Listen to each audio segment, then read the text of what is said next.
Good morning विद्यार्थियों। BSc BEd third year में botany में प्लांट फिजियोलॉजी चल रहा है और प्लांट फिजियोलॉजी में हम कुछ महत्वपूर्ण टॉपिक के बारे में अध्ययन कर चुके हैं पिछली क्लासेस में। सबसे लास्ट में मैंने आपको बताया था बिंदु स्राव के बारे में और एंटी ट्रांसपेरेंट जिसे हम प्रतिवाष्पोत्सर्जक कहते हैं। आज हम एक नया टॉपिक शुरू करने वाले हैं इसमें, और वो है फोटोसिंथेसिस। फोटोसिंथेसिस यानी प्रकाश संश्लेषण। प्रकाश संश्लेषण एक ऐसी जैव रासायनिक प्रक्रिया है जिस क्रिया द्वारा ऊर्जा का संग्रहण पौधों में होता है और उसी ऊर्जा से पौधे जीवित रहते हैं। सीधी और सरल भाषा में हम ये कह सकते हैं कि पादपों में होने वाली सबसे इम्पॉर्टेंट जैव रासायनिक अभिक्रिया, जिसमें केवल एक ऐसी एकमात्र अभिक्रिया जिसके द्वारा ऊर्जा का संग्रहण होता है और इसी ऊर्जा के उपभोग से सजीव जीवित रहते हैं। कुछ ऐसे जीवाणु भी हैं जो रसायन संश्लेषी होते हैं और वो ऐसे पदार्थों के ऑक्सीडेशन से ऊर्जा प्राप्त करते हैं जो कि फोटोसिंथेसिस के उत्पाद नहीं हैं, जो प्रकाश संश्लेषी उत्पाद नहीं हैं। तो फोटोसिंथेसिस की हिस्ट्री के बारे में हम जानेंगे, क्योंकि हमारे लिए ये जानना बहुत ज़रूरी है जिससे कि आगे का अध्ययन हमारे लिए सुगम हो सके। तो सबसे पहले हम बात करेंगे एरिस्टोटल यानी अरस्तु की। ठीक है, अरस्तु 300 BC। अरस्तु जो था उसने 300 BC के आसपास ये बताया था कि किस तरह से पादप अपना भोजन सीधे मृदा से प्राप्त करते हैं। यानी ये सबसे पहले किसने बताया था? अरस्तु ने बताया था कि पादप अपना भोजन सीधे किससे प्राप्त करते हैं? मृदा से, यानी मिट्टी से प्राप्त करते हैं। और इनके द्वारा दिया गया सिद्धांत ह्यूमस थ्योरी के नाम से जाना जाता है। ह्यूमस थ्योरी, इनके द्वारा दिया गया सिद्धांत किस नाम से जाना जाता है? ह्यूमस थ्योरी के नाम से जाना जाता है। इसके बाद 16वीं शताब्दी में एक और वैज्ञानिक जिसका नाम है वान हेलमोंट। इस वैज्ञानिक ने क्या बताया? इस वैज्ञानिक ने एक पादप जिसका नाम है सैलिक्स, इस पादप पर इसने प्रयोग किया और इस पादप पर प्रयोग करने के बाद इसने ये निष्कर्ष निकाला कि नवोद्भिद पर प्रयोग करते हुए निष्कर्ष निकाला कि पादप वृद्धि मृदा पर नहीं जल पर निर्भर करती है। पादप वृद्धि मृदा पर नहीं जल पर निर्भर करती है। ये किसने बताया? वान हेलमोंट ने बताया था। और इसके द्वारा प्रयोग कैसे किया गया कि इसने एक गमले में एक सैलिक्स का नवोद्भिद लिया। ठीक है, ये सैलिक्स का नवोद्भिद लिया इसने गमले में, और इस सैलिक्स के नवोद्भिद में इस गमले में 5 किलो, कितनी? 5 किलो इसने मृदा डाल दी। गमले में 5 किलो मृदा के साथ इसने इस नवोद्भिद को देखा और 5 साल तक इसकी सेवा करता रहा, यानी इसको जल अर्पण करता रहा। और 5 साल बाद इसने क्या कैलकुलेट किया कि जो नवोद्भिद है उसकी जो आकार है उसका बढ़ चुका है, उसकी लंबाई बढ़ चुकी है, या हम ये कह सकते हैं कि उसके भार में बढ़ोतरी हो चुकी है, यानी उसके शुष्क भार में बढ़ोतरी हो चुकी है। तो इसके शुष्क भार में बढ़ोतरी जितनी होती है उसके मुकाबले जो मृदा है, क्योंकि जैसा कि ह्यूमस थ्योरी में अरस्तु ने बताया कि पादप अपना पोषण मृदा से प्राप्त करते हैं, तो वान हेलमोंट ने क्या कहा कि 5 किलो मृदा में जब इस तरह से एक नवोद्भिद को लगाया जाता है और उसको 5 साल तक लगातार उसको जल दिया जाता है, तो 5 साल के बाद जब उसको कैलकुलेट करते हैं तो हम देखते हैं कि जो नवोद्भिद है वो अब आकार में बढ़ चुका है, उसकी लंबाई बढ़ चुकी है, उसके शुष्क भार में बढ़ोतरी हो चुकी है। परंतु मृदा की मात्रा कम होनी चाहिए, क्योंकि ये अपना पोषण किससे प्राप्त कर रहा है? मृदा से प्राप्त कर रहा है। लेकिन मृदा में कितनी मात्रा कम होती है? मृदा की केवल 0.005% मात्रा, 0.05% मात्रा में ही कमी आती है। ठीक है, यानी 5 किलो मृदा में से कितनी मृदा इसके उपभोग में काम आई है? 0.05%, यानी बाकी की जो मृदा है वो यथावत बनी हुई है। ठीक है, तो इसने ये निष्कर्ष निकाला कि पादप की वृद्धि के लिए मृदा नहीं बल्कि सबसे ज़्यादा ज़रूरी क्या है, जल ज़रूरी है, क्योंकि इसने 5 साल तक इसको जल अर्पण किया है, यानी इसकी सेवा की है, 5 साल इसको जल दिया है। तो इसने यही निष्कर्ष निकाला कि पादप अपना पोषण मृदा से ज़रूर प्राप्त करते हैं, लेकिन पादपों की वृद्धि के लिए सबसे ज़्यादा ज़रूरी चीज़ क्या है, वो है जल की मात्रा, यानी जल जरूरी होता है।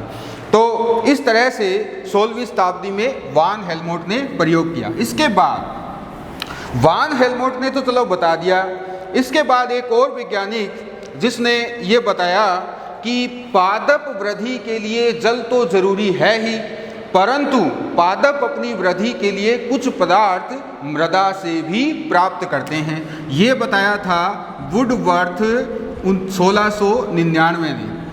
1699 में वुडवर्थ ने क्या कहा कि बेशक इसमें कोई शक नहीं है कि पादप अपनी वृद्धि के लिए पूर्ण रूप से जल पर निर्भर होते हैं, परंतु उनके पोषण के लिए कुछ जो पदार्थ हैं वो कहाँ से आते हैं, मृदा से आते हैं, यानी कुछ पदार्थ पौधे मृदा से भी प्राप्त करते हैं। ये बात किसने बताई थी, वुडवर्थ ने बताई थी। इसके बाद 1727 में स्टीफन हेल्स को पादप कार्यकी का जनक कहा जाता है। इसे मूल दाब के बारे में बताने का भी श्रेय है, यानी मूल दाब के बारे में बताने का श्रेय किसको जाता है, स्टीफन हेल्स को जाता है। और इसने क्या बताया, इसने ये बताया कि पादप अपने पोषण का कुछ भाग मृदा से प्राप्त करते हैं, वृद्धि के लिए जल पर निर्भर रहते हैं, परंतु कुछ अंश, स्टीफन हेल्स अपने प्रयोग में ये कहता है कि कुछ अंश पादप वायु से भी प्राप्त करते हैं और इसमें प्रकाश भी भाग लेता है। यानी अब फोटोसिंथेसिस की हम बात नहीं कर रहे हैं, हम ये कह रहे हैं कि पादप अपनी वृद्धि के लिए कौन कौन से कारकों पर निर्भर रहता है। तो सबसे ज़्यादा तो निर्भर रहता है जल पर, और जल की उपस्थिति में ही मृदा से कुछ अन्य पदार्थ भी पौधे द्वारा ग्रहण किए जाते हैं। कुछ कारक कहाँ से आते हैं, कुछ गैसीय कारक होते हैं, जैसे कार्बन डाइऑक्साइड है, जैसे ऑक्सीजन है, ठीक है, जैसे नाइट्रोजन है, जैसे सल्फर है। इस तरह से कुछ कारक जो है वो गैसीय कारक भी होते हैं, यानी पादप अपनी वृद्धि के लिए कुछ अंश वायु से भी प्राप्त करते हैं। और स्टीफन हेल्स ये भी कहता है कि प्रकाश की भी इसमें प्रमुख भूमिका होती है, यानी कि प्रकाश भी इस तरह से पादपों की वृद्धि में प्रमुखता से भाग लेता है। ये बात किसने कही थी, ये कही थी स्टीफन हेल्स ने। इसके बाद स्टीफन हेल्स ने ये बात 1727 में कही थी। इसके बाद आता है अगला जो इसी क्रम में अगला जो अपना कंसेप्ट दिया था वो दिया था जोसेफ प्रिस्टले ने। जोसेफ प्रिस्टले ने भी एक प्रयोग किया और इसने ये कहा कि पादप अपना पोषण जब करते हैं, यानी अपनी वृद्धि करते हैं, तो इसने ये कहा कि पौधों में गैसीय विनिमय भी होता है, अर्थात पादप वायु को शुद्ध करने का काम करते हैं। ये किसने कहा था, जोसेफ प्रिस्टले ने कहा था। और इसने भी प्रयोग किया। इसने प्रयोग क्या किया कि इसने एक बेल जार में, इस तरह से बेल जार में इसने एक मोमबत्ती जलाई, ठीक है। एक बेल जार में इसने एक मोमबत्ती जलाई तो मोमबत्ती क्या हो गई, बुझ गई तुरंत ही। और दूसरे बेल जार में इसने एक मोमबत्ती के साथ क्या किया, एक नवोद्भिद भी रख दिया। छोटे गमले में लगा हुआ एक नवोद्भिद भी इसने रख दिया, ठीक है। अब इसमें और इसमें अंतर क्या है, इसमें और इसमें अंतर ये है कि ये नवोद्भिद जो अशुद्ध वायु है उसको शुद्ध वायु में बदलता है, और जब शुद्ध वायु में तब्दील होती है, शुद्ध वायु का मतलब क्या है, ऑक्सीजन में बदलता है, तो मोमबत्ती कुछ देर तक जलती रहती है। तो इसका मतलब यही है कि इस नवोद्भिद की उपस्थिति में जो वायु शुद्ध हुई है उस शुद्ध वायु का उपयोग कौन कर रहा है? मोमबत्ती अपने जलने में कर रही है। यानी कि ये जो ज्वलन है यहाँ पर, ये किससे उत्पन्न हो रही है? ऑक्सीजन की वजह से है, और इसीलिए ये कुछ देर तक चलती रहती है। तो इस प्रयोग से इसने ये निष्कर्ष निकाला कि पौधे वायु को शुद्ध करने का काम करते हैं, यानी कि गैसीय विनिमय भी पादपों में संपन्न होता है। और ये बात जोसेफ प्रिस्टले ने 1772 में बता दी थी। इसके बाद जोसेफ प्रिस्टले ने ये बता तो दिया, लेकिन ये नहीं बता पाया कि कौन सी वायु शुद्ध है और कौन सी अशुद्ध है। यानी जोसेफ प्रिस्टले ये जरूर बता गया कि पौधे वायु को शुद्ध करने का काम करते हैं, परंतु ये इस नतीजे पर नहीं पहुंचा कि कौन सी वायु शुद्ध है और कौन सी अशुद्ध है, यानी कि कोई नाम उनको वो नहीं दे पाया। इसके बाद 1779 में जेक आइजन हाउस 1779, इस वैज्ञानिक ने क्या कहा? इसने ये कहा कि पादप का केवल हरा भाग ही वायु को शुद्ध करने का काम करता है। ओनली ग्रीन जो है वो ही क्या करेगा? वायु को शुद्ध करने का काम करता है, और वो भी किसकी उपस्थिति में? प्रकाश की उपस्थिति में। ये किसने कहा? जेक आइजन हाउस ने कहा था 1779 में। पहले इससे बता दिया था कि वायु शुद्ध करने का काम करते हैं कौन? पौधे। किसने कहा? जोसेफ प्रिस्टले ने। और उसके बाद इसी क्रम में जोसेफ प्रिस्टले के प्रयोगों को पुनः से इसने एक बार फिर से दोहराया और ये कहा कि पौधे बिल्कुल वायु को शुद्ध करते हैं, परंतु प्रकाश की उपस्थिति में करते हैं, और केवल पौधे के हरे भाग ही वायु को शुद्ध करने का काम करते हैं। और इन्हें एक श्रेय ये भी जाता है जेक आइजन हाउस को। इन्होंने ये कहा कि यानी इन्होंने प्रकाश और क्लोरोफिल का फोटोसिंथेसिस में महत्व भी इन्होंने ही बताया था। प्रकाश और क्लोरोफिल का फोटोसिंथेसिस में महत्व किसने बताया? जेक आइजन हाउस ने बताया। इसके बाद इसी क्रम में 1782 में जीन सेनोवियर 1782 में जीन सेनोवियर ने बताया कि पादप द्वारा शुद्ध वायु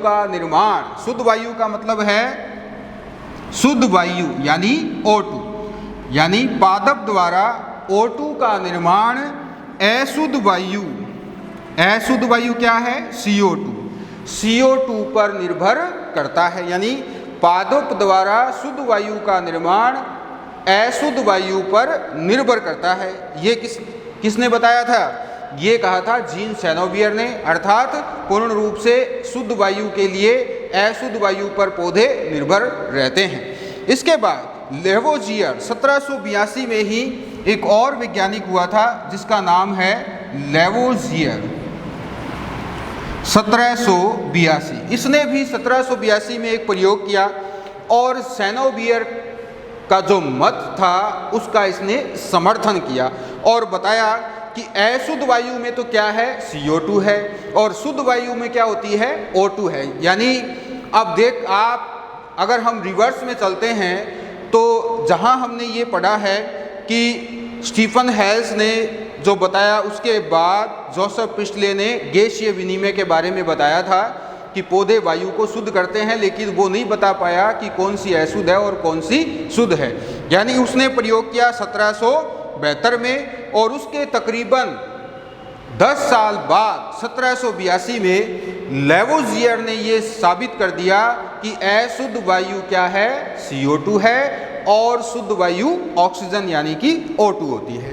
तो ये कुछ हिस्ट्री हम पढ़ रहे हैं और हम इसमें आगे चलने वाले हैं। अब अगला जो वैज्ञानिक है वो है सेंसर NTD सेंसर। इसने क्या कहा? इसने 1804 में बताया था। ठीक है, इसका जो सिद्धांत था वो 1804 में आया था और इसने प्रमाणित किया था कि पादप का केवल क्लोरोफिल युक्त भाग ही प्रकाश की उपस्थिति में कार्बन डाइऑक्साइड का अवशोषण करता है और O2 को मुक्त करता है। ये किसने बताया?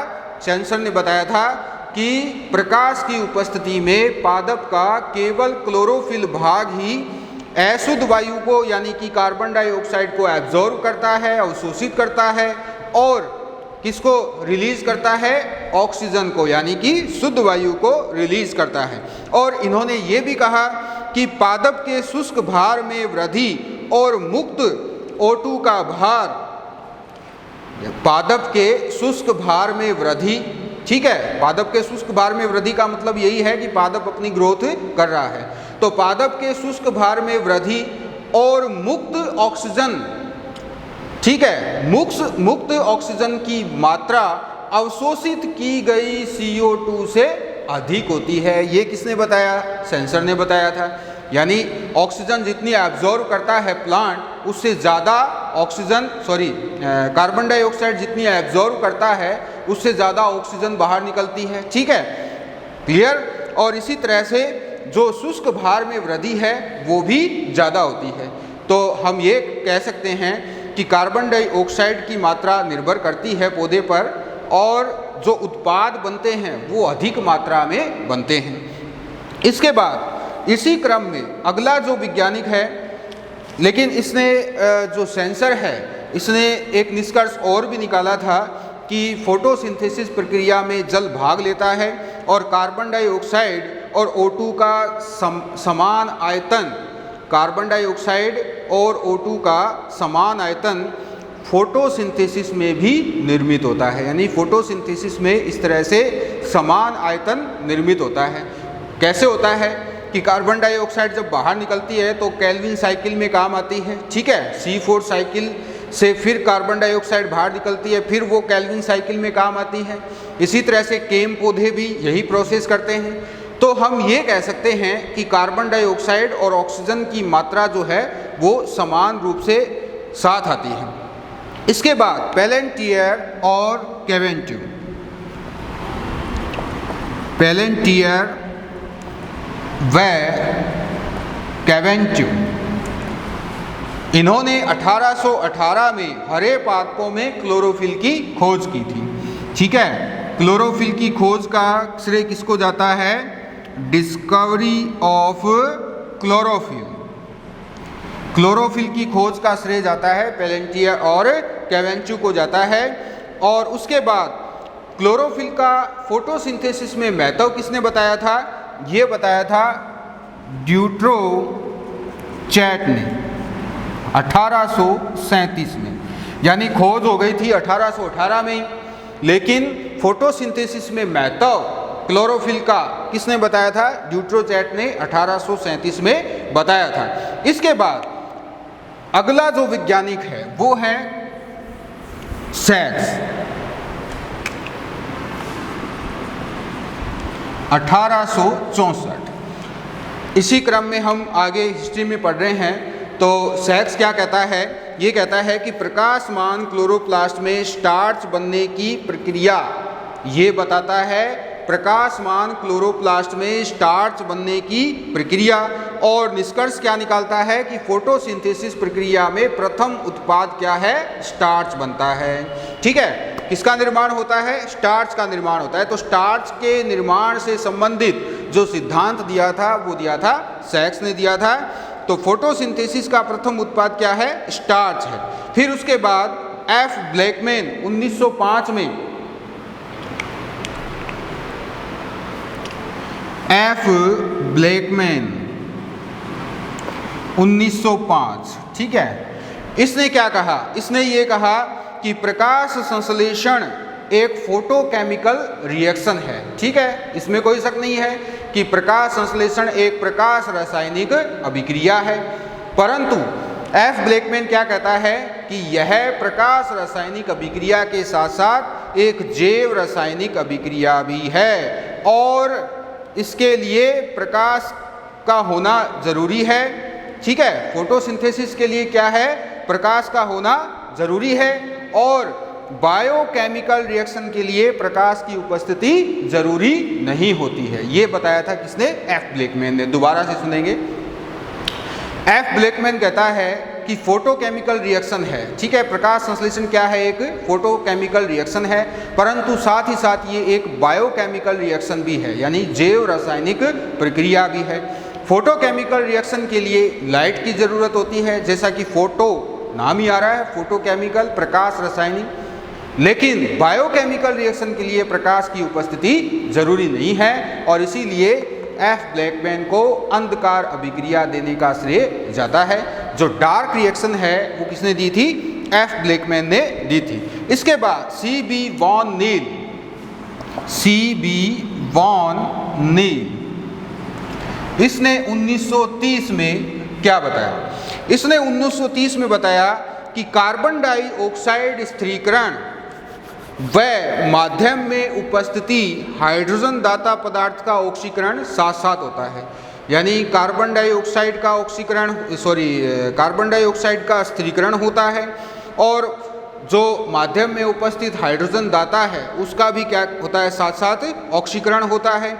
ऑक्सीकरण होने से फिर क्या बनते हैं? कुछ पदार्थ बनते हैं, और जल की बजाय अन्य पदार्थों का निर्माण होता है, जैसे H2S बनता है, कार्बोनिक एसिड बनता है और एल्कोहल बनता है। ठीक है, यानी हाइड्रोजन का भी क्या हो रहा है? ऑक्सीकरण होता है, और ऑक्सीकरण से क्या क्या निर्माण होता है? कार्बोनिक एसिड का निर्माण होगा, इसके साथ एल्कोहल बनेगा, और साथ ही साथ H2S का भी निर्माण होता है। और इन्होंने ये भी बताया कि गंधक जीवाणु H2S व हरे पादप जो ग्रीन प्लांट है वो हाइड्रोजन के रूप में किसका उपभोग करते हैं? यानी हाइड्रोजन को किससे प्राप्त करते हैं? जल से प्राप्त करते हैं। ग्रीन पादप और शैवाल हाइड्रोजन को जल से प्राप्त करते हैं, जबकि बैक्टीरिया गंधक जीवाणु किससे प्राप्त करते हैं? गंधक जीवाणु प्राप्त करते हैं हाइड्रोजन को H2S से, हाइड्रोजन डाइसल्फाइड से। ठीक है, इसके बाद इसी क्रम में जो हम अगर अब बात करें कि वॉन नील ने और क्या क्या निष्कर्ष निकाले, तो इन्होंने ये भी निष्कर्ष निकाला कि हरे पादपों में ऑक्सीजन की युक्ति CO2 ना होकर जल से होती है। ऑक्सीजन की मुक्ति किससे होती है? CO2 से नहीं होती, किससे होती है? जल से होती है। ये किसने कहा? ये वॉन नील ने कहा था कि ऑक्सीजन की विमुक्ति कार्बन डाइऑक्साइड से नहीं वरन किससे होती है? जल से होती है। किस क्रिया के दौरान? प्रकाश संश्लेषण क्रिया के दौरान। और इस मत का बाद में रॉबिन हिल ने समर्थन भी किया था, और साथ ही साथ रॉबिन हिल ने यह भी बताया कि एक पृथक क्लोरोप्लास्ट जल, प्रकाश व उचित हाइड्रोजन ग्राही की उपस्थिति में कार्बन डाइऑक्साइड की एब्सेंस में भी ऑक्सीजन मुक्त हो सकती है, और साथ ही साथ कार्बन डाइऑक्साइड भी नहीं बनता। यानी इसने एक आर्टिफिशियल, मतलब एक हम ये कह सकते हैं कि एक प्रयोग या एक अपना मत दिया, और उसने ये कहा कि पृथक क्लोरोप्लास्ट, एक अलग क्लोरोप्लास्ट है, उसमें जल प्रकाश की उपस्थिति है और उचित H2 ग्राही का मतलब जल है, तो उससे भी क्या है? कार्बन डाइऑक्साइड की एब्सेंस, कार्बन डाइऑक्साइड नहीं है, फिर भी क्या है? ऑक्सीजन की विमुक्ति होती है और कार्बन डाइऑक्साइड का निर्माण भी होता है। हिल ने ही आगे ये भी स्पष्ट किया कि ऑक्सीजन का विमोचन लाइट की उपस्थिति में होता है, तथा ऑक्सीडेशन का स्रोत क्या है? जल होता है। ऑक्सीडेशन का स्रोत तो क्या है? जल है। और ऑक्सीजन की विमुक्ति किसकी उपस्थिति में होती है? प्रकाश की उपस्थिति में होती है, और इसी को हम कहते हैं हिल अभिक्रिया। तो हिल के मतानुसार ये स्पष्ट हुआ कि ऑक्सीजन का विमोचन लाइट की उपस्थिति में होता है, तथा ऑक्सीडेशन का प्रमुख स्रोत क्या है? जल है, और इसे ही हम कहते हैं हिल अभिक्रिया। इसके बाद अगला जो वैज्ञानिक है वो है ओकावा और बिस्मैक।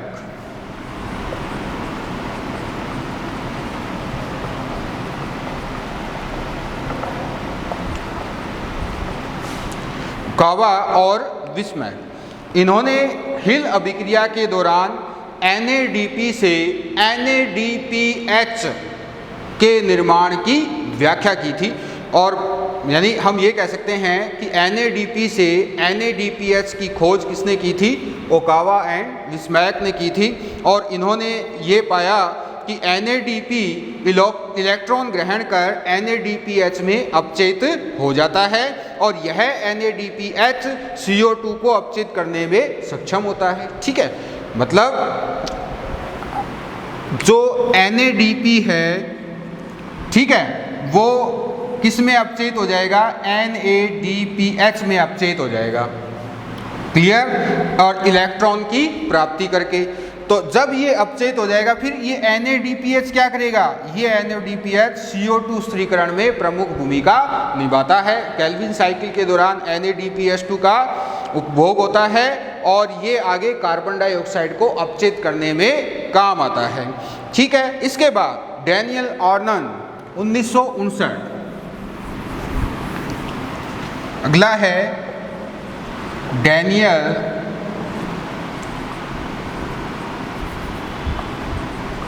ऑर्नन 1959। डैनियल ऑर्नन क्या कहता है? ये कहता है कि प्रकाश संश्लेषण की क्रिया के दौरान एक क्रिया होती है फोटोफॉस्फोराइलेशन की, और इस फोटोफॉस्फोराइलेशन के दौरान क्लोरोप्लास्ट में ATP का निर्माण प्रकाश की उपस्थिति में होता है। तो इस प्रकार हम कह सकते हैं कि प्रकाशिक अभिक्रिया में ऊर्जा का निर्माण ATP और NADPH2 के रूप में हुआ है। ATP और NADPH2 को मिलाकर के एसिमिलेटरी एनर्जी कहा जाता है, यानी स्वांगीकरण ऊर्जा कहा जाता है, और जिसका उपयोग कार्बन डाइऑक्साइड को आगे कार्बोहाइड्रेट में बदलने में किया जाता है। ठीक है, देखिए प्रकाशिक अभिक्रिया के दौरान क्या होगा?